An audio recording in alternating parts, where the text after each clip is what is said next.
அனைவருக்கும் வணக்கம். நம்ம கரண்ட் அஃபேர்ஸ் பார்த்துட்ருக்கோம். டெய்லியும் வந்துட்டு நியூஸ் பேப்பரில் என்னெல்லாம் நிகழ்வுகள் நடந்திருக்கு, அன்னன்னைக்கு என்னெல்லாம் நிகழ்வு நடக்குது அப்படின்னு சொல்லிட்டு பார்த்துட்டு வரோம். ஸோ அந்த வரிசையில் இன்றைக்கு டேட்டுக்கு வந்துட்டு 26/2/2025 அன்னைக்கு என்னெல்லாம் நடந்திருக்கு, அதுக்கு முந்தின நாள் என்ன நடந்தது அப்படிங்கிறது நியூஸ் பேப்பரில் கொடுப்பாங்க இல்லையா. ஸோ அந்த நியூஸ்லாம் வந்துட்டு நம்ம பார்க்க போகிறோம். ஸோ நான் வந்துட்டு தினத்தந்தி எடுத்திருக்கேன். உங்களுக்கு எது கன்வீனியண்ட்டாக இருக்கோ அந்த நியூஸ் பேப்பர் நீங்கள் படிக்கலாம். ஓகேங்களா. ஸோ கண்டிப்பாக ஒரு டெய்லி வந்துட்டு நியூஸ் பேப்பர் வாங்கி படிக்க ஆரம்பிங்க. ஸோ ஃபஸ்ட்டு நியூஸ் என்ன கொடுத்துருக்காங்க அப்படின்னா, நேற்று பார்த்துருந்தோம் இல்லையா. ஸோ அரசு ஊழியர்கள் ஆசிரியர்கள் வந்துட்டு போராட்டம் நடத்தக்கூடாது அப்படின்னு சொல்லிட்டு ஹைகோர்ட் வந்து தடை விதிச்சதாக வந்துட்டு பார்த்துட்டோம். ஹைகோர்ட் வந்து உத்தரவு போட்டிருந்தாங்க, தடை பண்ணி உத்தரவு போட்டிருந்தாங்க அப்படின்னு பார்த்தோம். அமைச்சர்களுடனான பேச்சுவார்த்தை வந்துட்டு முடிவுக்கு அது என்ன சொல்கிறாங்க அப்படிங்கிறது வர முடிவுக்கு தெரிகிற வரைக்கும் அமைதியாக இருக்கிறோம் அப்படிங்கிற மாதிரி நியூஸ் சொல்லியிருந்தாங்க. ஸோ இன்றைக்கி என்ன அப்படின்னு பார்த்தீங்கன்னா, அந்த அரசுடன் நடந்த பேச்சுவார்த்தை வந்து தோல்வி அடைஞ்சிருச்சு அப்படின்னு சொல்லியிருக்காங்க. ஸோ 10 அம்ச கோரிக்கைகளை வலியுறுத்தி அரசு ஊழியர்கள் ஆசிரியர்கள் போராட்டம். ஓகேங்களா. ஸோ என்ன பண்ணியிருக்காங்க அப்படின்னு பார்த்தீங்கன்னா, விடுப்பு எடுத்து, அதாவது லீவ் போட்டுட்டாங்க. ஓகேங்களா. ஸோ அவங்க போராட்டம் அப்படிங்கிறது எப்படி பண்ணுறாங்க, லீவ் போட்டு அதை வந்து வேலையை வந்து புறக்கணிச்சிருக்காங்க அப்படின்னு சொல்கிறாங்க. ஓகேங்களா. ஸோ நேற்றைய தினம் இது வந்துட்டு நடந்திருக்கு. தமிழக அரசிடம் 10 அம்ச கோரிக்கைகளை வலியுறுத்தி தமிழக அரசியர்கள் ஆசிரியர்கள் நடத்திய பேச்சுவார்த்தை தோல்வி அடைந்தது. இதனால் நேற்று அவர்கள் விடுப்பு எடுத்து பரவலாக போராட்டம் நடத்தினார்கள் அப்படின்னு சொல்லியிருக்காங்க. ஸோ ஓகே, அடுத்த என்ன நியூஸ் கொடுத்துருக்காங்க அப்படின்னா, புதிய மதுபான கொள்கையால் ரூபாய் 2000 கோடி இழப்பு, சிஏஜி அறிக்கை தாக்கல், டெல்லி சட்டசபையில் கடும் அமளி. ஓகே. ஸோ 21 ஆம் ஆத்மி எம்எல்ஏக்கள் இடைநீக்கம் செய்யப்பட்டிருக்காங்க. ஸோ நம்ம இடையில பார்த்தோம் இல்லையா, புதுடெல்லிக்கு பாரதிய ஜனதா சார்பில் வந்துட்டு ரேகா குப்தா அவர்களை வந்து தேர்ந்தெடுத்திருந்தாங்க. ஸோ ஆம் ஆத்மி வந்துட்டு தோல்வி அடைஞ்சிட்டாங்க இல்லையா. ஸோ 27 ஆண்டுகளுக்கு அப்புறமா பாரதிய ஜனதா வந்துட்டு ஆட்சி பொறுப்புக்கு வந்திருந்தாங்க, 48 தொகுதிகளில் வெற்றி பெற்று. ஸோ அதை ஒட்டி நமக்கு வந்துட்டு இந்த முதல் கூட்டம் நடைபெற்றிருக்கு.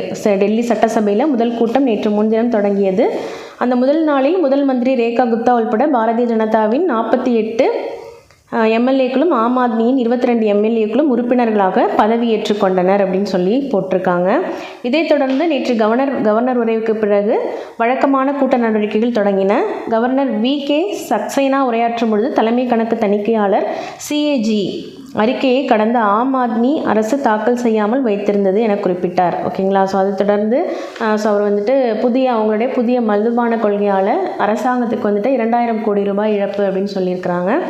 ஸோ இதனால் கடும் அமளி ஏற்பட்டிருக்கு டெல்லி சட்டசபையில். இதை தொடர்ந்து 21 ஆம் ஆத்மி எம்எல்ஏக்களை இடைநீக்கம் செய்திருக்காங்க. ஓகேங்களா.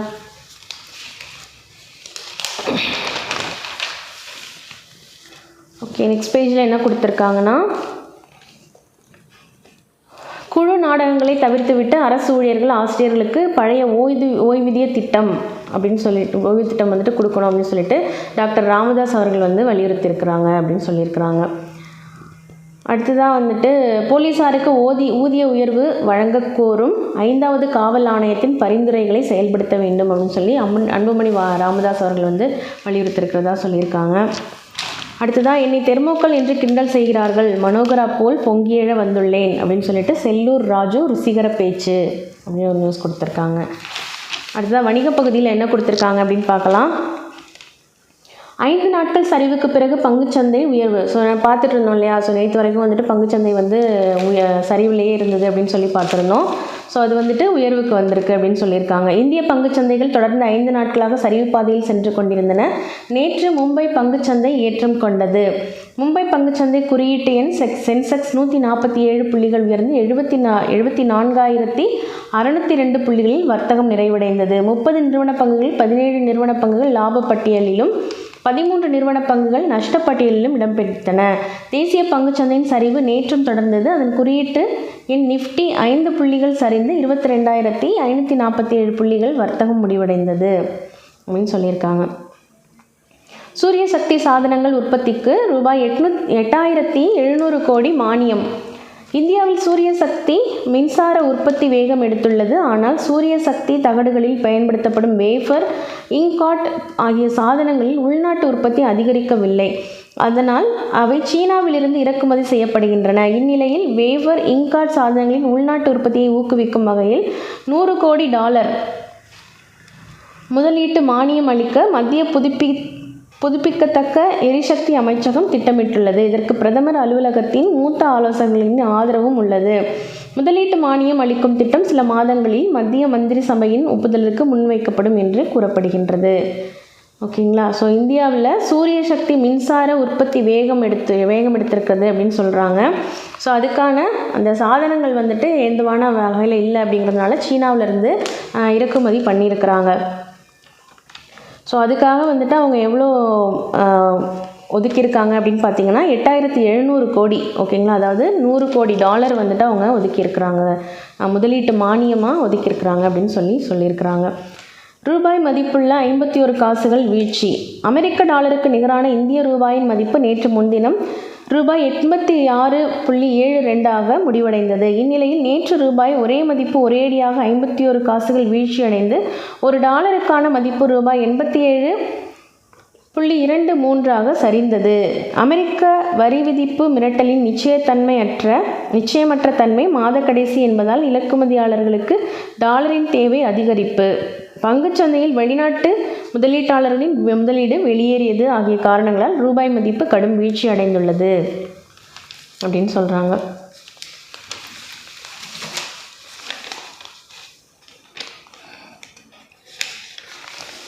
ஓகே, அடுத்ததாக மகா சிவராத்திரி. ஓகேங்களா. ஸோ இன்றைக்கு தேதியில் இன்றைக்கி மகா சிவராத்திரி தெரிஞ்சிருக்கும் உங்களுக்கு. ஸோ 6 PM to 6 AM வரைக்கும் நள்ளிரவு மகா மந்திர தீட்சை. அதுக்கு வந்துட்டு சிறப்பு விருந்தினராக அமித்ஷா அவர்கள் வந்துட்டு கோவைக்கு வருகை தருகிறாங்க. ஓகே, இதுக்கு சிறப்பு விருந்தினராக அமித்ஷா அவர்கள் வந்துட்டு பங்கு பெறுறதா வந்துட்டு சொல்லியிருக்கிறாங்க. ஓகேங்களா. ஸோ ஒரு பாரதத்தின் மாண்புமிகு உள்துறை மற்றும் கூட்டுறவுத்துறை அமைச்சர் இவர் தான்.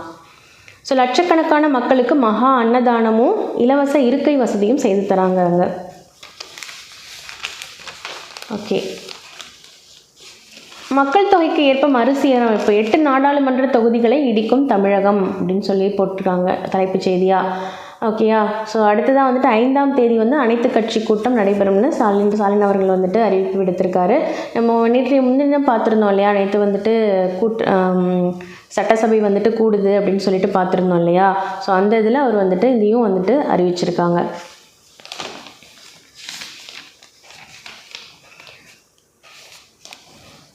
அரசு ஊழியர்களை ஏமாற்றினால் 2026 சட்டமன்ற தேர்தலில் திமுக ஏமாறும், ஜாக்டோ ஜியோ அமைப்பினர் பேட்டி. ஓகே. ஸோ அரசு ஊழியர்களை ஏமாற்றினா 2026 சட்டமன்ற தேர்தலில் வந்துட்டு திமுக ஏமாறும் அப்படின்ற மாதிரி சொல்லியிருக்கிறாங்க.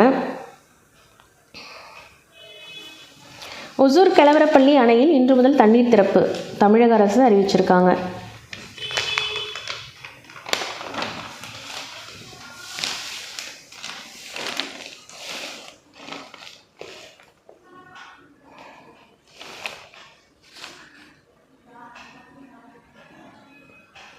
கல்லூரி மாணவிகள் 50 பேருக்கு உடல்நலக்குறைவு. விடுதியில் இரவு உணவு சாப்பிட்ட கல்லூரி மாணவர்கள் 50 பேருக்கு உடல்நலக்குறைவு ஏற்பட்டிருக்கு.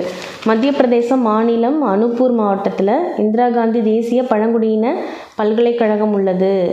ஓகேங்களா. ஸோ அங்கு விடுதியில் வந்துட்டு நேற்று முன்தினம் இரவில் மாணவிகள் வழக்கம் போல் உணவு சாப்பிட்ருக்காங்க. சிறிது நேரம் கழித்து பல்வேறு மாணவிகளுக்கு வயிற்று வலி, வாந்தி பேதி மற்றும் தலைவலி போன்ற பாதிப்புகள் ஏற்பட்டன. இதையடுத்து இரவு 11 மணி அளவில் பாதிக்கப்பட்ட மாணவிகளுக்கு சிகிச்சைக்கு ஏற்பாடு செய்யப்பட்டது. உணவு ஒவ்வாமை கோளாறால் சுமார் 30 மாணவிகள் பாதிப்பு ஏற்பட்டு உள்ளது. யாருக்கும் பெரிய அளவில் சிகிச்சை தேவைப்படாததால் பல்கலைக்கழக வளாகத்திலேயே சிகிச்சை பெற்று பின்னர் விடுதிக்கு திரும்பினர் அப்படின்னு சொல்லிட்டு பல்கலைக்கழக நிர்வாகம் தெரிவித்துள்ளதுன்னு சொல்கிறாங்க. கொடைக்கானலுக்கு பிளாஸ்டிக் பாட்டில்களை கொண்டு வந்தால் வாகனங்களின் பர்மிட் ரத்து. ஓகே. ஸோ பிளாஸ்டிக் பாட்டிலில் கொண்டு வரக்கூடாது அப்படின்னு சொல்லியிருக்காங்க போல். ஸோ கொண்டு வந்தால் வாகனங்களுடைய பர்மிட் ரத்து செய்யப்படுதும் அப்படின்னு சொல்லியிருக்காங்க.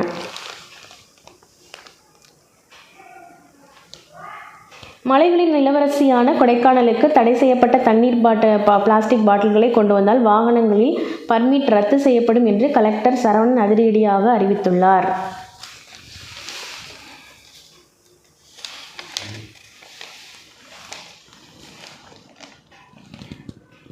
இந்தி திணிப்பை என்றும் எதிர்ப்போம், தமிழ் காக்கும் அறப்போரில் நான் என்றும் முன் நிற்பேன் அப்படின்னு சொல்லிட்டு திமுகவினருக்கு முதலமைச்சர் மு.க. ஸ்டாலின் அவர்கள் கடிதம் எழுதியிருக்காரு.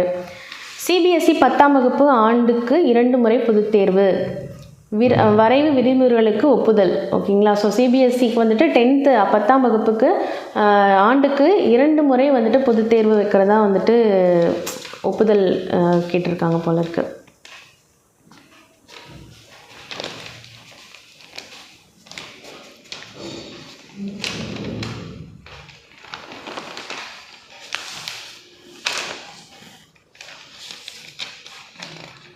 ஸோ மற்றதெல்லாம் ஒரு நார்மலாக ஜென்ரலாக இருக்கிற நியூஸ் தான் இருக்குது. அடுத்ததாக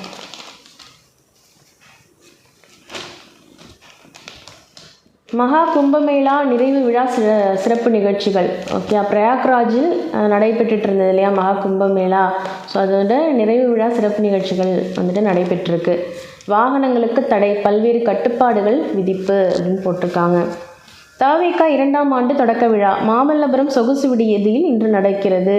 தவிக 2ஆம் ஆண்டு தொடக்க விழா வந்துட்டு விஜய் முன்னிலையில் முக்கிய பிரமுகர்கள் கட்சியில் இணைகிறார்கள். ரமலான் நோன்பு கஞ்சி தயாரிக்க பள்ளிவாசல்களுக்கு 7,900 டன் பச்சரிசி, முதலமைச்சர் மு.க. ஸ்டாலின் உத்தரவு. ஓகேங்களா. ஸோ பள்ளிவாசல்களுக்கு 7,900 டன் பச்சரிசி வந்துட்டு கொடுக்குறாங்க அரசு, தமிழக அரசு சார்பில்.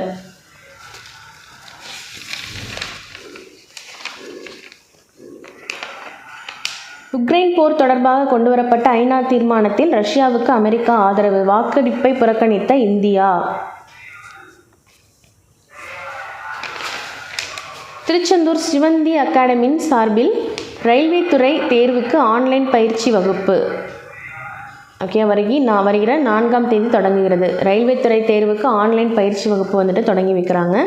எங்கே அப்படின்னா திருச்செந்தூர் சிவந்தி அகாடமி சார்பில் தொடங்குறாங்க.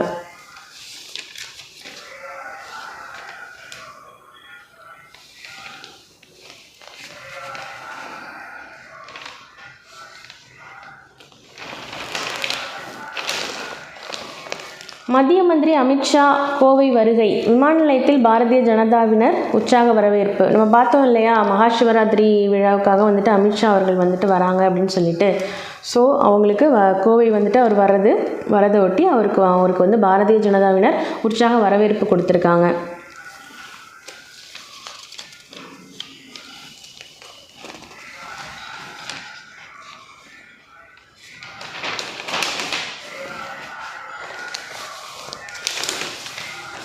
சென்னையில் 8 கோடி அளவில் 8 கோடியில் வந்துட்டு குத்துச்சண்டை அகாடமி முதலமைச்சர் மு.க. ஸ்டாலின் அவர்கள் வந்து திறந்து வைத்திருக்காங்க. டெண்டுல்கரின் சாதனையை முறியடிப்பார், ஒரு நாள் ஒரு கிரிக்கெட் அதிக ரன் குவிப்பில் டெண்டுல்கரின் சாதனையை வந்துட்டு கோலி முறியடிப்பார் அப்படின்னு சொல்லியிருக்கிறாங்க.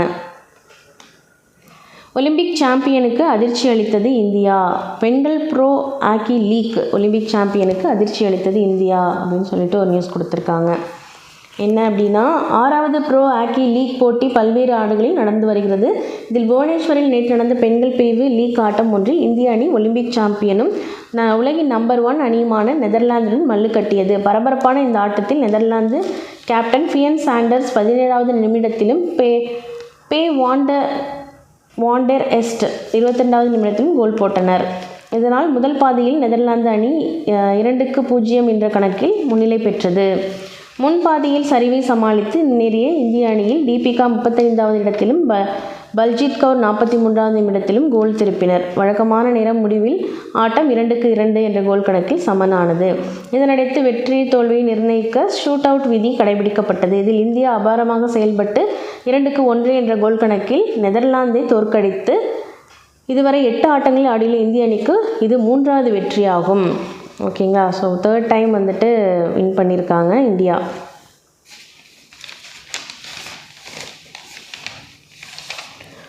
பவுனுக்கு ரூபாய் 160 உயர்ந்து தங்கம் விலை மீண்டும் புதிய உச்சம் அடைஞ்சிருக்கு. ஸோ நாளுக்கு நாள் அது வந்துட்டு ஏறிக்கிட்டே தான் போகுது. என்ன தான் ஒரு சில நாள் வந்துட்டு ஒரு 50 ரூபாய் 60 ரூபா அப்படிங்கிற மாதிரி குறைஞ்சாலுமே கூட சடனாக திரும்பவும் வந்துட்டு 100 ரூபாய் 160 ரூபா அப்படின்னு சொல்லிட்டு ஏறிட்டே தான் இருக்குது. இதுக்கப்புறமா குறையிறதுக்கு வாய்ப்பே இருக்காதுன்னு நினைக்கிறேன். அரசு பள்ளி மாணவர்கள் மலேசியா பயணம். அமைச்சர் அன்பில் மகேஷ் பொய்யாமொழிக்கு ரஜினிகாந்த் பாராட்டு. தமிழ்நாட்டில் உள்ள அரசு பள்ளியில் கல்வி, விளையாட்டு, இலக்கியம், கலை போன்ற சிறந்து விளங்கும் மாணவ மாணவிகளை தேர்வு செய்து அவர்களை வெளிநாடுகளுக்கு கல்வி சுற்றுலா அழைத்து செல்லும் திட்டம் நடைமுறையில் உள்ளது. இந்த திட்டத்தின் கீழ் 52 மாணவ மாணவிகள் மலேசியாவுக்கு கடந்த 23ஆம் தேதி அன்று கல்வி சுற்றுலாவுக்கு அழைத்து செல்லப்பட்டனர். அவர்களுடன் இந்த பயணத்தில் பள்ளி கல்வித்துறை அமைச்சர் அன்பில் மகேஷ் பொய்யாமொழி நேற்று இணைந்தார். அவர் சென்னை விமான நிலையத்தில் இருந்து மலேசியாவுக்கு புறப்பட இருந்த சமயத்தில் அங்கு நடிகர் ரஜினிகாந்தை சந்தித்துள்ளார். இந்த சந்திப்பு குறித்து அமைச்சர் அன்பில் மகேஷ் பொய்யாமொழி புகைப்படத்துடன் வெளியிட்ட சமூக வலைதளத்தில் கூறியிருப்பதாவது: நடிகர் ரஜினிகாந்திடம் முதலமைச்சரின் வழிகாட்டுதலின்படி அரசு பள்ளி மாணவர்களை பன்னாடுகளுக்கு கல்வி சுற்றுலா அழைத்துச் செல்கிறோம். அந்த வகையில் தற்போது 8வது பயணமாக மலேசியா சென்றுள்ளார்கள். அனைத்து மாணவர்களும் முதன்முறையாக விமானத்தில் பயணம் செல்கிறார்கள் என்று மகிழ்ச்சியுடன் பகிர்ந்து கொண்டேன். அப்போது ரஜினிகாந்த் தனது ஸ்டைலில் வாழ்த்துக்கள் தெரிவித்தார். இவ்வாறு அவர் கூறியுள்ளார். இதற்கிடையே மலேசியா சென்றடைந்த அமைச்சர் அன்பில் மகேஷ் பொய்யாமொழி அரசு பள்ளி மாணவர்களை மெர்டெக்கா சதுக்கத்திற்கு அழைத்து சென்றார். ஓகே, ஸோ நல்ல விஷயந்தான். அரசு பள்ளி மாணவர்களுக்கு ஒரு ஊக்குவிப்பாக இது இருக்கும். ஓகேங்களா? ஸோ அவங்களும் வந்துட்டு அடுத்த கிளாஸஸ் வரும்பொழுது நம்மளும் போகணும் அப்படின்னு சொல்லிட்டு நல்ல ஒரு முறையில் அவங்க மார்க் எடுக்கிறதுக்கு வாய்ப்புகள் கொடுக்குற மாதிரி தான் இருக்குது இல்லையா? ஸோ அவங்களும் வந்துட்டு ஹாப்பியாக இருப்பாங்க. ரூபாய் 6600 கோடி பிட்காயின் மோசடி வழக்கு. நாடு முழுவதும் 60 இடங்களில் சிபிஐ அதிரடி சோதனை.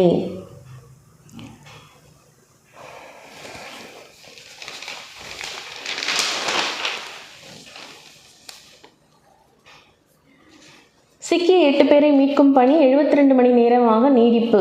ஓகே, ஸோ நேற்று பார்த்துருந்தோம் இல்லையா, தெலுங்கானா சுரங்க வேலைப்பாடப்போ வந்துட்டு அந்த இடிஞ்சு விழுந்து 8 பேர் வந்துட்டு உள்ளே சிக்கிட்டு இருக்காங்க அப்படின்னு சொல்லியிருந்தாங்க இல்லையா? ஸோ அது 72 மணி நேரமாக இன்னும் நீடிச்சுட்டே தான் இருக்குது அப்படின்னு சொல்கிறாங்க. சீக்கிரமாக அவங்கள மீட்டெடுக்கணும். ஒடுக்கப்பட்ட மாணவர்களின் கல்வி உதவித்தொகை பறிப்பு. மத்திய அரசு மீது மல்லிகார்ஜுனே கார்கே தாக்கு. மராட்டியத்தில் 18 கிராமங்களில் இளம்பெண்களுக்கு திடீரென தலைமுடி கொட்டி வழுக்கையானதற்கு ரேஷன் கோதுமை காரணம். ரேஷன் கடை கோதுமை இளம்பெண்களுக்கு திடீர்னு தலையில் முடி கொட்டி வழுக்கையானதுக்கு ரேஷன் கோதுமை தான் காரணம் அப்படின்னு சொல்லியிருக்கிறாங்க. இந்த ஆய்வின் முடிவில் அதிர்ச்சிகரமான தகவல்கள் வெளியாகின. பஞ்சாப், ஹரியானா மாநிலங்களிலிருந்து கொள்முதல் செய்து உள்ளூர் ரேஷன் கடைகளில் விநியோகிக்கப்பட்ட கோதுமையே இதற்கு காரணம் என தெரிய வந்தது.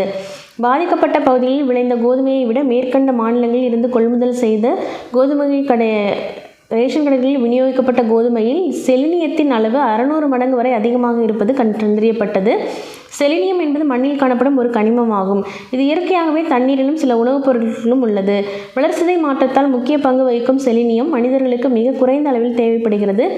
ஆனால் அது உணவு மூலம் மனித உடலில் பன்மடங்கு அதிகரித்தால் இந்த திடீர் வழுக்கை பிரச்சனை ஏற்பட்டதாக ராய்காட் பவாஸ்கர் ஆஸ்பத்திரி மற்றும் ஆராய்ச்சி மைய நிர்வாக இயக்குனர் ஹிமாத் ராவ் பவாஸ்கர் கூறினார்.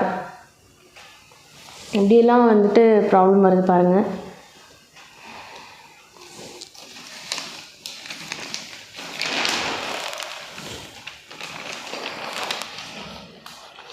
ஓகே, அவ்வளோதான்ப்பா, முக்கியமான விஷயங்கள் முடிஞ்சுது.